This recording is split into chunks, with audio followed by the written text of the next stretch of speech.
నేటితో రిమాండ్ గడువు ముగియడంతో ఎమ్మెల్సీ కవితను తీహార్ జైలు అధికారులు కోర్టుకు తీసుకొచ్చారు.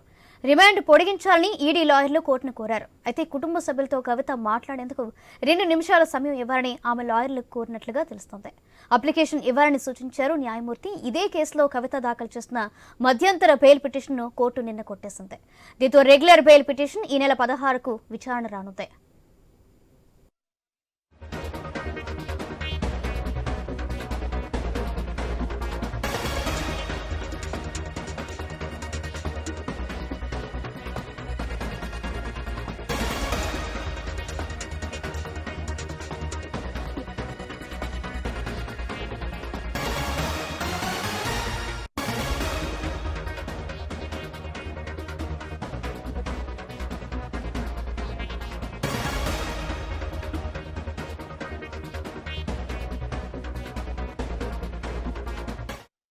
నేటితో రిమాండ్ గడువు ముగియడంతో ఎమ్మెల్సీ కవితను తీహార్ జైలుకు అధికారులు కోర్టుకు తీసుకొచ్చారు.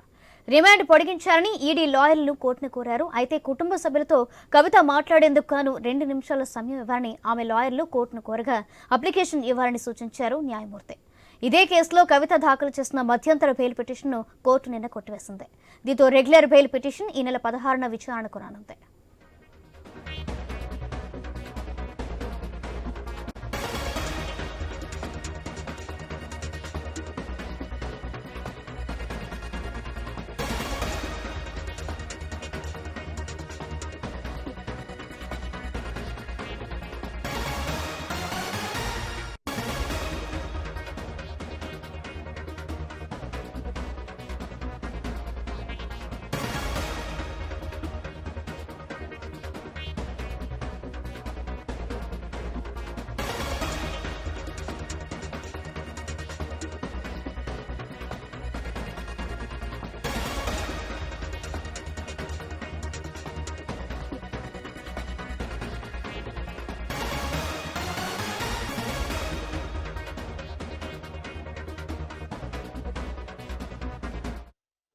నేటితో రిమాండ్ గడువు ముగియడంతో ఎమ్మెల్సీ కవితను తీహార్ జైలుకు అధికారులు కోర్టుకు తీసుకొచ్చారు.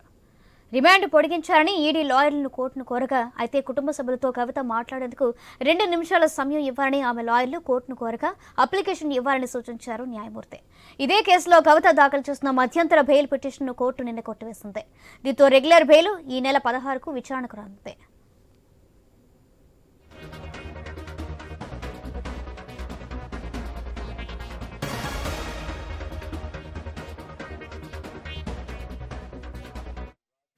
నేటితో రిమాండ్ గడువు ముగియడంతో ఎమ్మెల్సీ కవితను తీహార్ జైలు నుంచి అధికారులు కోర్టుకు తీసుకొచ్చారు. రైట్, ఇదే విషయానికి సంబంధించి మా బ్యూరో చీఫ్ రాజు అందిస్తారు. రాజు, లిక్కర్ కుంభకోణంలో ప్రధాన పాత్రధారులు అని చెప్పేసి ఆరోపణలు ఎదుర్కొంటున్నటువంటి కల్వకుంట్ల కవితను కొద్దిసేపటి తీహార్ జైలు అధికారులు కోర్టుకు తీసుకురావడం జరిగింది. ఈ రోజు విధించినటువంటి రిమాండ్ గడువు ఈ రోజు ముగిసింది. దీంతో కోర్టు తీసుకురావడం జరిగింది.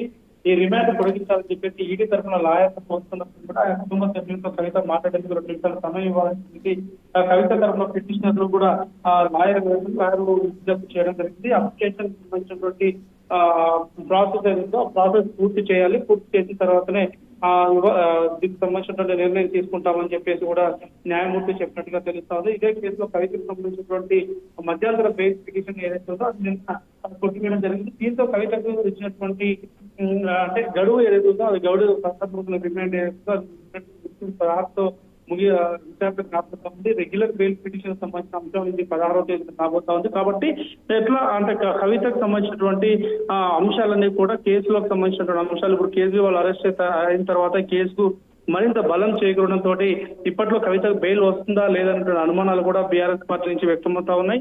సో ఈ నేపథ్యంలో కవిత లాయర్లు కూడా చాలా సీరియస్ గా తన కొడుకు సంబంధించినటువంటి పరీక్షలు ఉన్నాయి. ఈ సమయంలో కవిత తల్లిగా బాధ్యత ఉంది పిల్లలని చెప్పేసి కూడా ఆమె విజ్ఞప్తి చేయడం జరిగింది. ఈ నేపథ్యంలో కవిత బెయిల్ సంబంధించిన రిమాండ్ ఈ రోజుతో ముగిసింది కాబట్టి కోర్టుకు తీసుకురావడం జరిగింది. కోర్టులో న్యాయమూర్తి ఎటువంటి నిర్ణయం తీసుకుంటారనేది ఆసక్తికరంగా మారినటువంటి విషయం ఉంది. Soujanya. Right, thank you Raju.